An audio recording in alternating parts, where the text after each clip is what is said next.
लेकिन यूपी की सियासत से जुड़ी इस वक्त की बड़ी खबर आपको बता दें, गोरखपुर में सीएम योगी को टक्कर देंगे चंद्रशेखर।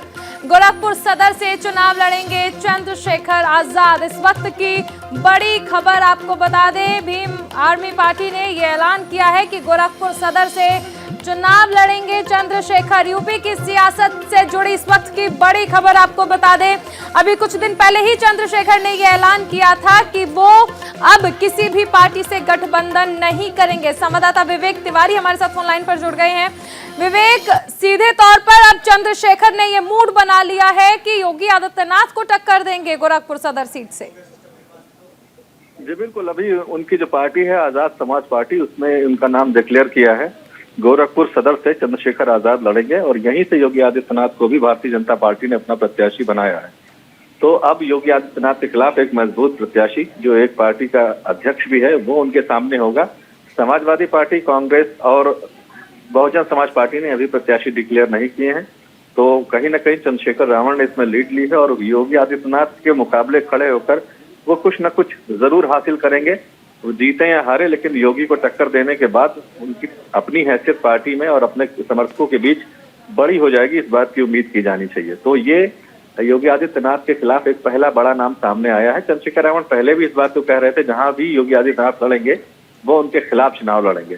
तो अपने इस वादे को उन्होंने पूरा किया है। इलेक्शन में हार जीत होती रहती है, वो अलग बात है, लेकिन योगी आदित्यनाथ जैसे कद्दावर नेता के मुकाबले अपने आप को खड़ा करके लड़ना, ये चंद्रशेखर आजाद के लिए आगे चल करके बेहतर ही साबित होगा। उनकी पार्टी को भी स्टैब्लिश करने में मदद करेगा, खासतौर से पूर्वांचल में। विवेक, ये जानना चाहेंगे आपसे कि चंद्रशेखर लगातार इस बात का जिक्र कर रहे थे कि बीजेपी को किसी भी तरह से सत्ता में नहीं आने देंगे।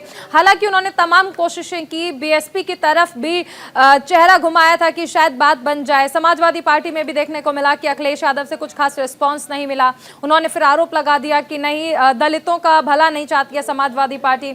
हालांकि आपने देखा कि बाद में अखिलेश ने भी कह दिया कि अगर वो छोटे भाई की तरह चाहें तो काम कर सकते हैं साथ में। लेकिन इन सब चीजों को दरकिनार करते हुए अगर हम इस बात को सोचें कि इस बात का आने वाले वक्त में, आने वाले चुनावों में कितना असर पड़ेगा, चंद्रशेखर ने जो बात कही थी वो अब करके दिखा रहे हैं और पहला कदम उसकी ओर बढ़ा दिया है। जी बिल्कुल, देखिए इससे पहले भी ये माना जाता था कि जो बड़े नेता किसी पार्टी के इलेक्शन लड़ते हैं उनके सामने उसी पर दूसरी पार्टी का कोई बड़ा नेता नहीं खड़ा होता। आमतौर पर ये परिपाटी रही है उत्तर प्रदेश में। लेकिन जिस तरह से अरविंद केजरीवाल नरेंद्र मोदी के खिलाफ लड़े थे, ये पता था कि वो हार जाएंगे, लेकिन फिर भी इन्होंने मुकाबला किया और उसी तरह की परिपाटी को चंद्रशेखर रावण भी आगे बढ़ा रहे हैं। जिस तरह से उनकी पार्टी ने उन्हें योगी आदित्यनाथ के खिलाफ डिक्लेयर किया है, घोषित किया है। जब तक अखिलेश यादव से समझौते की बात है, ये कहा जा रहा है कि 20 से 25 सीटें मांग रहे थे, जो शायद अखिलेश यादव के लिए संभव नहीं था दे पाना। हालांकि कुछ सीटें उन्होंने जरूर दी थी, 2 सीटें उनको दी गई थी, एक सीट जिस पर चंद्रशेखर रावण खुद लड़ना चाहते थे और एक दूसरी सीट भी थी। लेकिन अखिलेश यादव ने जैसे कहा कि बातचीत के दौरान ही कोई फोन आया, फोन करने के लिए वो बाहर गए और बाहर से अंदर आकर उन्होंने कहा कि अब वो अकेले लड़ना चाहेंगे। तो यहाँ से वो बात टूट गई। इसके बाद उन्होंने तमाम आरोप लगाए, जिसका खंडन भी अखिलेश यादव ने कर दिया था।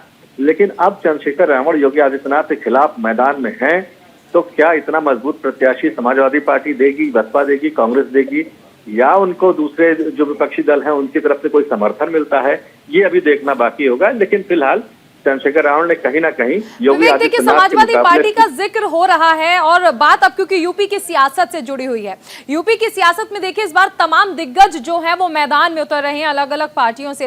हालांकि बीएसपी सुप्रीमो चुनाव नहीं लड़ रही है, लेकिन ऐसे में आप देखिए कि बीएसपी ने वहां पर मायावती ने चुनाव लड़ने से मना कर दिया है, लेकिन यहाँ पर चंद्रशेखर हैं जो सीधा योगी को टक्कर देने की बात कर रहे हैं और वहां से एक प्रबल दावेदार की तरह अपने आप को पेश कर रहे हैं। दूसरी तरफ हम देख रहे हैं कि अखिलेश यादव, उनके लिए भी कुछ साफ नहीं हो पा रहा है कि वो कहां से चुनाव लड़ेंगे। ऐसे में कहीं ना कहीं जिस तरह आपने भी जिक्र किया, आने वाले वक्त में चंद्रशेखर का कद जो है वो यहां से बढ़ता हुआ नजर आ रहा है। बिल्कुल, मैं यही कह रहा हूं कि इलेक्शन का नतीजा कुछ भी हो, लेकिन योगी आदित्यनाथ के मुकाबले लड़ने के लिए चंद्रशेखर आजाद ने अपने आप को उतारा है और इससे उनकी पार्टी को भी पूर्वांचल में स्टैब्लिश करने में मदद मिलेगी। क्योंकि अभी तक उनका जो बेस था वोट का, वो पश्चिमी उत्तर प्रदेश के कुछ इलाकों में ही था। अब वो पूर्वांचल से अपनी पार्टी के अध्यक्ष हैं और वहीं से योगी आदित्यनाथ के खिलाफ लड़ रहे हैं, तो कुछ मदद उनको अपनी पार्टी को स्थापित करने में पूर्वांचल में भी मदद मिलेगी, नतीजा जो भी हो।